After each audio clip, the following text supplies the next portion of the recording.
And welcome back to Kingdom of Learning. So I think all of you are ready for the second video on the preparation of English for your CUET. So I think आपने first इससे पहले वाला video देख लिया है, उसके questions की practice कर ली है, क्योंकि हमने एक सीरीज स्टार्ट की है जिसमें हम प्रीवियस ईयर्स के क्वेश्चंस ही उठा रहे हैं।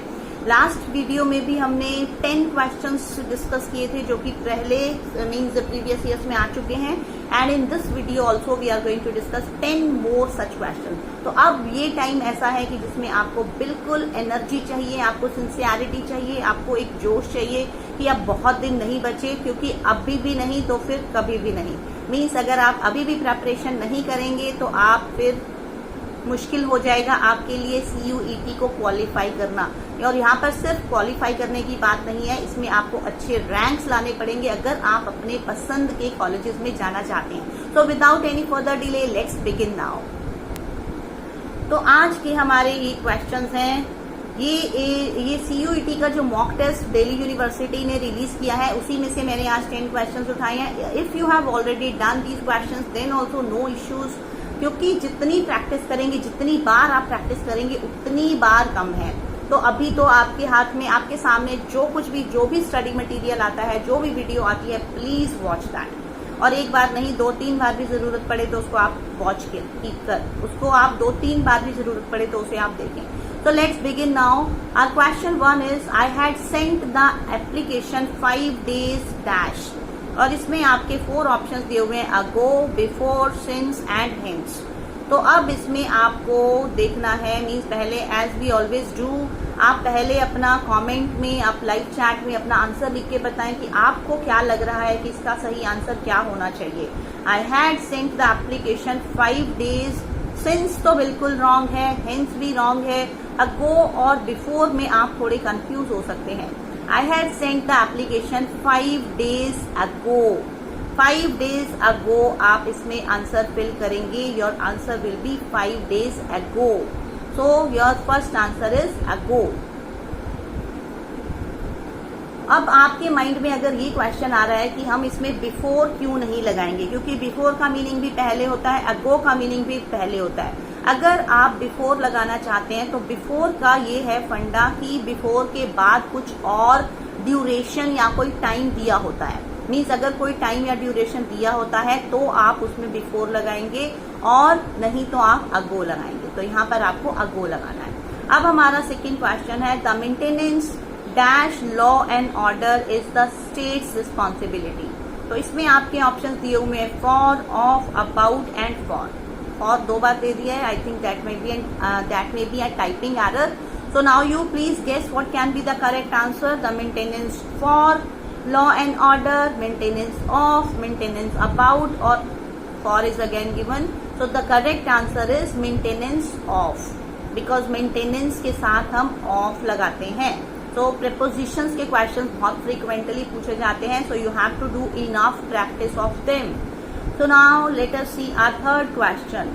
It is a month since the holidays dash has begun, may begin, began or have begun.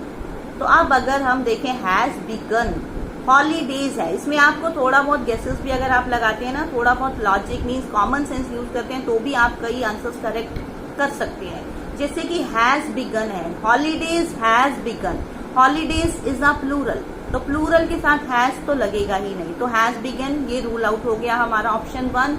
May begin, it is a month since the holidays may begin तो means future की बात हो गई, तो ये भी रूल आउट हो गया। बिगैन, हॉलीडेज बिगैन में बी करेक्ट। और थर्ड है हैव बिगिन। अब हैव बिगिन, हैव के साथ बिगिन लगेगा ही नहीं, क्योंकि बिगिन जो है वो फर्स्ट फॉर्म है और हैव के साथ हम थर्ड फॉर्म लगाते हैं। तो इसमें आपका सही आंसर है C, it is a month since the holidays began. So correct answer will be answer C. So now let us see our next question, can you dash all the question. अब इसमें मैं आपको एक hint दे देती हूँ कि आप कहीं पर भी मॉडल ऑक्सिलरी, कोई भी मॉडल ऑक्सिलरी देखते हैं, मॉडल ऑक्सिलरीज होते हैं can, could, may, might, will, shall, would, must और टू, ये सारे जो होते हैं ये आपके मॉडल ऑक्सिलरीज होते हैं। तो जहां पर भी आप ये मॉडल ऑक्सिलरीज देखते हैं उससे पहले या उसके बाद में आपने हमेशा वर्ब की फर्स्ट फॉर्म को ही लगाना है। तो अब आप बहुत इजीली इसमें ढूंढ सकते हैं कि हमारी फर्स्ट फॉर्म कहाँ पर आ रही है। Can you solve, solve is the second form, तो रूल्ड आउट। उसके बाद सॉल्विंग, सॉल्विंग तो बिल्कुल रॉन्ग है। एबल टू सॉल्व, ये भी रॉन्ग है। सॉल्व, सॉल्व जो है वो सॉल्व की फर्स्ट फॉर्म है, so that is the correct answer. So आपका करेक्ट आंसर है ऑप्शन डी। नेक्स्ट क्वेश्चन है great emphasis has to be dash. अब हैज टू बी, यहाँ पर मैं फिर से आपको एक हिंट दे रही हूँ, ये एक पैसिव वॉइस का सेंटेंस है। पैसिव वॉइस में हमेशा थर्ड फॉर्म ही लगती है। तो अब आपने बस कुछ भी नहीं देख रहा, सबको रूल आउट करना है और जो करेक्ट हो उसको आपने सर्कल करना होता है, मीन्स अपने एग्जाम में उसको वो गोल गोल बनाना होता है, फिल करना होता है। तो great emphasis has to be lain, lain तो कोई वर्ड ही नहीं होता, लेड हो सकता है। लाइड इज रॉन्ग, लेड ये तो बिल्कुल इजी क्वेश्चन है। Led is the B option, option B is the right answer, क्योंकि लेड जो है वो थर्ड फॉर्म है। पैसिव वॉइस में हमेशा थर्ड फॉर्म ही लगती है।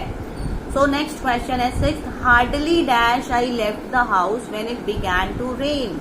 Hardly did I left the house is wrong, क्योंकि डिड और लेफ्ट दोनों सेकेंड फॉर्म्स हैं, वो नहीं लग सकता।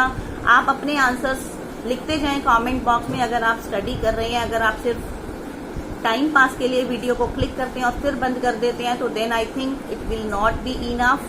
क्योंकि अगर आपको कोई टेस्ट को क्वालिफाई करना है, अच्छे स्कोर्स लाने हैं, तो आपको हार्ड वर्क तो करना ही पड़ेगा।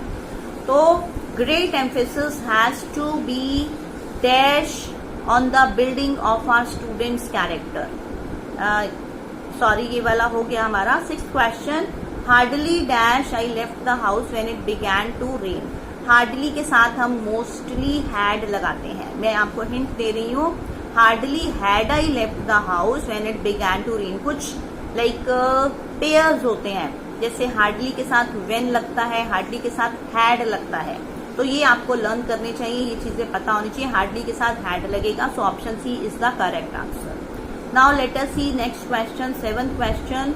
Your dash in class is compulsory. Your presence, your presence, present और प्रेजेंटिंग। अब इसमें प्रेजेंट और प्रेजेंटिंग तो बिल्कुल सी और डी तो बिल्कुल रूल आउट हो रहे हैं। आप अपना आंसर लिख दें फटाफट कि क्या है। और उसके बाद अगर आप देखते हैं, आपका ऑप्शन ए है प्रेजेंस और बी है प्रेजेंस। बी वाले की स्पेलिंग रॉन्ग है, तो आपका सही आंसर है A, presence. Your presence in class is compulsory. Presence is a noun here. So now let us see our question 8. She is absolutely dash in our welfare. Indifferent, disinterested, unattached और reluctant.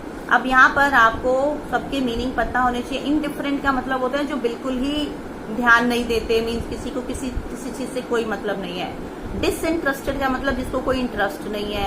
Unattached का मतलब जो attach नहीं है। और reluctant मतलब जिसको जो हर चीज के लिए मना कर देते हैं। तो इसका आप गेस करें पहले, आपका क्या आंसर है। She is absolutely disinterested in our welfare. Your option B will be correct. She is absolutely disinterested in our welfare, कि उसको हमारे वेलफेयर में कोई भी इंटरेस्ट नहीं है। तो नेक्स्ट है ninth question. His parents will never give their dash to such a proposal. Easy questions हैं बहुत, थोड़ी बहुत प्रैक्टिस भी करेंगे तो आप कर लेंगे। His parents will never give their dash to such a proposal. You guess your answer first. Evidence, willingness, consent और अग्रीमेंट। अब एविडेंस तो बिल्कुल रॉन्ग हो गया। एविडेंस का मतलब सबूत होता है, प्रूफ होता है। His parents will never give their willingness to such a proposal और कॉन्सेंट, एग्रीमेंट भी रॉन्ग है। तो आपको ऑप्शन बी और सी में से डाउट हो रहा होगा, तो इसका सही आंसर है option C. His parents will never give their consent to such a proposal, क्योंकि गिव के साथ हम विलिंगनेस नहीं लगाएंगे, हम क्या लगाएंगे, हम कॉन्सेंट लगाएंगे। Willingness will be wrong. तो ये हो गए आपके 9 questions. Now our 10th question is send in dash to next in the queue. Send in whomever, whichever, whosoever, whoever. You please guess your answer. Send in dash in the is next in the queue.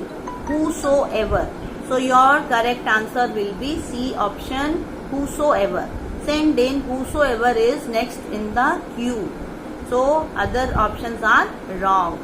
So we have completed our 10 questions.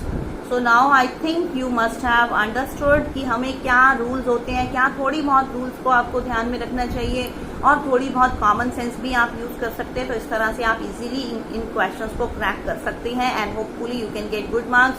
But कोई भी blind guess use ना करें कि बिल्कुल भी आपको idea नहीं है तो आप बिल्कुल उसको टिक मत करें, नहीं तो आपकी नेगेटिव मार्किंग हो जाएगी. सो नाउ लेट अस सी कि नेक्स्ट वीडियो में क्या आता है, and just stay tuned for that video and subscribe to the channel if you want to do practice on daily basis with us, and plus you want to get updates related to your CUET and other educational happenings. And like the video if you found it useful, and please share this video with others.